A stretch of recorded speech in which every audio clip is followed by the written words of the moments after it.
Isang pinagpalang araw po sa inyong lahat. Tayo po'y magninilay sa salita ng Diyos, ang pinagmumulan ng awa at tawa ng ating buhay, ang salitawa. Pumasok na po tayo sa ika-4 na linggo ng Kwaresma. Mga kapatid, huwag po nating kakalimutang magdasal at magsimba. Ang ika-4 po na linggo ng Kwaresma ay tinatawag ding Laetare Sunday, sapagkat ang paanyaya po ng ating liturhiya ay tayo ay magalak. Ang Laetare po ay ibig sabihin nito ay magalak, na kung saan sa ating entrance antiphon, ang paanyaya po sa atin ay to rejoice o ang magalak. Kaya po pagkatapos po ng 3 linggo na subdued yung tono ng ating pagdiriwang, ang ika-4 po ng linggo ng Kwaresma ay parang break sa rigors ng Kwaresma, upang sa ganon ay ihanda natin ang ating sarili para sa dakilang kapistahan ng muling pagkabuhay ng ating Panginoon. At ano po yung paanyayan kung bakit tayo magagalak? At mayroon po akong 3 proposal kung bakit po ang paanyaya ngayon sa atin ay magalak.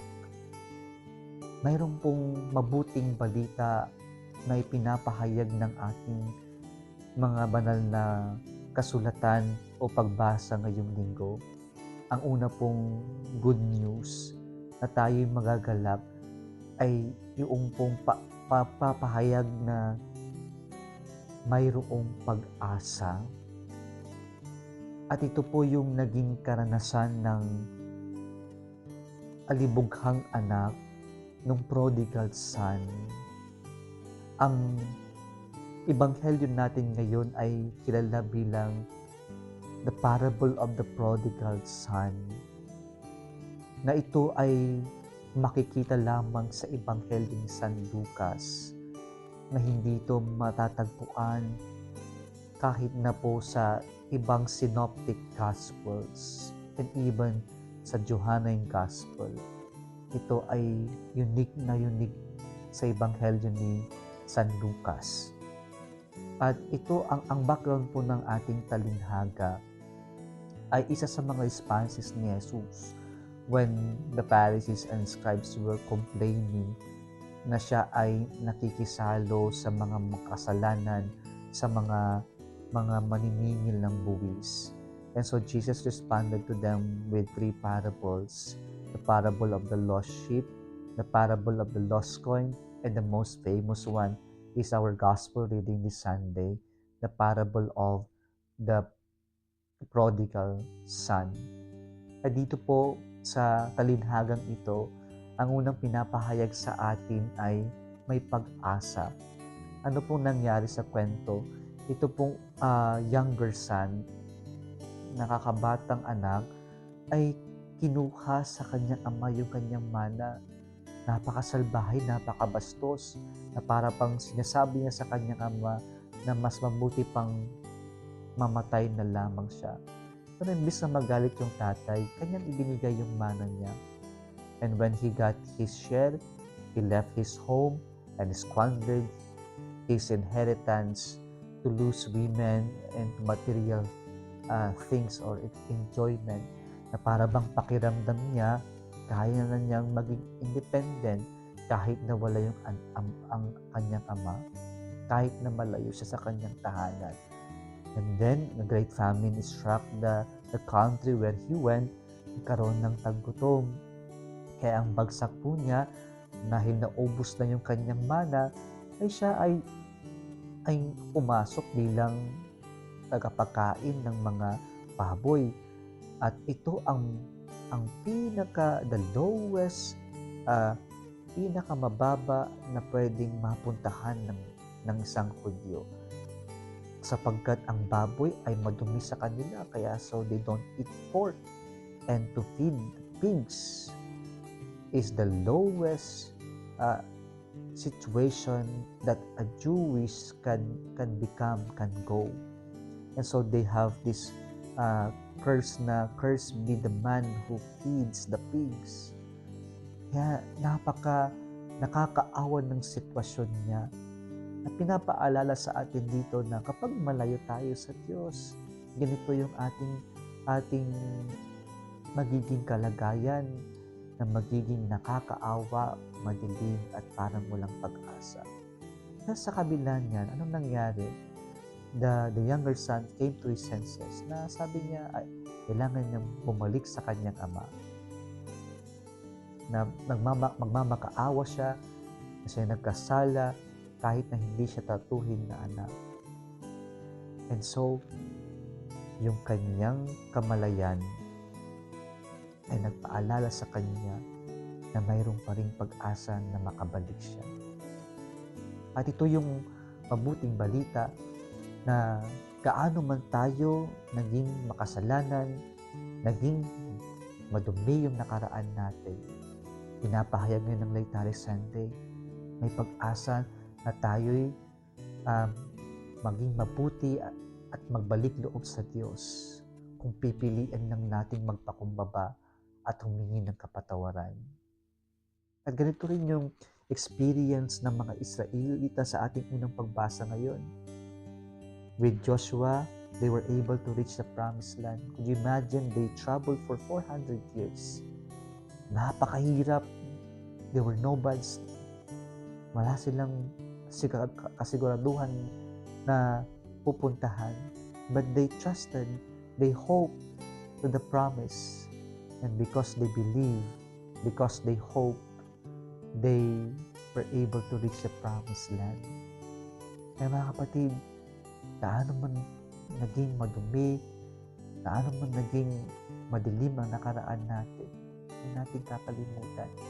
May pag-asang mapabuti tayo. May pag-asang maging mabuti tayo kung pipiliin lang natin na maging mabuti at magpakabuti. Kung pipiliin lang natin magbalik sa Diyos. Ang pangalawang good news, mayroon tayong maawain, mapagpatawad, mahabagin na Diyos na Tatay. Sa ating Ebanghelyo ngayon, sa talinhaga na madalas tinatawag na the parable of the prodigal son, pero marami sa mga Bible scholars would rather call this as the parable of the loving father, the parable of the extravagant father, the parable of the merciful and forgiving father.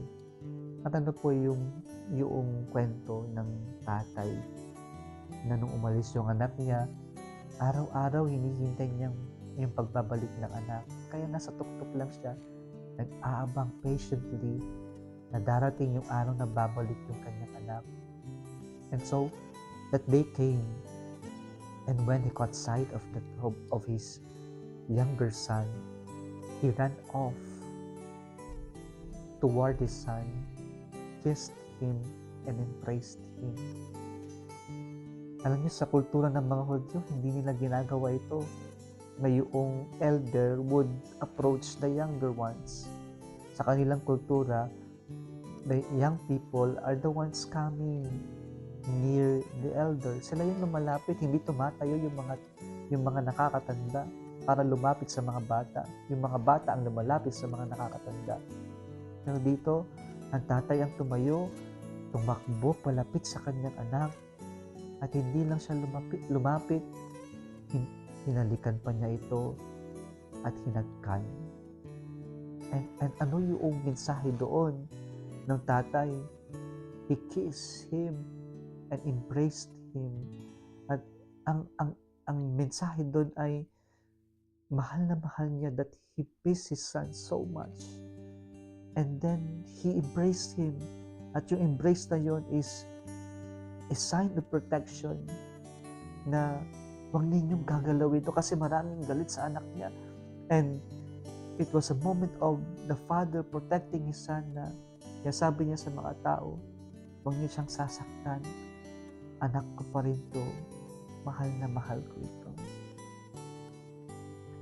Ganyan yung tatay natin na sana ating makita na yung tatay natin, gaano man tayo naging makasalanan, gaano man tayo nalugmok sa mga inaakala natin na magiging masaya tayo, ngunit nilayo tayo sa Diyos, sa tatay natin. Hindi natin kakalimutan. May tatay tayo nag-aabang at tatanggap sa atin sa kabila ng mga nagawa nating kasalanan. At yung tatay na yan ay tatanggapin tayo ng buong buo. Kasi ang tatay na yan, yung ating Diyos ay mahabagin. Ang Diyos natin ay mapagpatawad. At yan po yung mabuting balita kung bakit tayo kailangan magalak. Kasi meron tayong ganyang klaseng tatay na mahal tayo. Mahal na mahal tayo. Ang panghuli pong mabuting balita ay yung may halaga pa rin tayo sa ating Diyos, na hindi kailanman nagbago ang tingin ng Diyos nang dahil lamang mas pinili natin ang maging independent, ang lumayo sa Kanya. Madalas na ginagamit dito ay yung 1,000 bill. Sino may gusto nito? Lahat tayo gusto kasi may value. Ika-crumple, tatanungin, sino may gusto?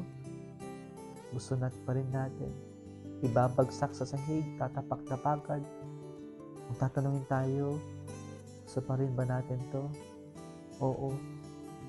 Kasi gaano man na-crumple, nadumihan, naapakan, yung bill na yan, yung tingin natin, it's still 1,000 peso bill.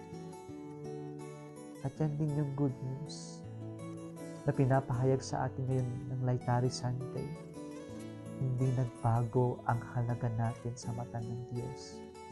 Maski na sa mata ng ating kapwa-tao, tayo'y madumi, tayo'y makasalanan. Pero sa mata ng ating Diyos, ng ating Ama, hindi nagbago. Mahalaga pa rin tayo. At dahil mahalaga tayo, mahal tayo ng Diyos at aalagaan niya tayo. Kaya po kahit na anuman ang nagawa nating kasalanan, anuman yung pagkakamali, pagkukulang natin, gaano man tayo ginawang madumi, madungis ng kasalanan, tatandaan natin upang tayo'y makabalik, na nating kakalimutan, may halaga pa rin tayo sa Diyos at mahalaga tayo sa Kanya. Hinihintay lang na tayo magbalik loob sa Kanya. Mga kapatid, ito po yung Laetare Sunday. Tayo magalak sapagkat may pag-asa. Tayo magalak sapagkat mayroon tayong Diyos na mahabagin at mapagpatawad. Tayo magalak sapagkat sa mata ng Diyos, may halaga tayo at mahalaga pa rin tayo. Kung nagustuhan mo ang video na ito, huwag kalimutang mag-like, i-share at mag-subscribe sa Litawa Facebook page and YouTube channel. Muli isang pinagpalang araw sa inyong lahat.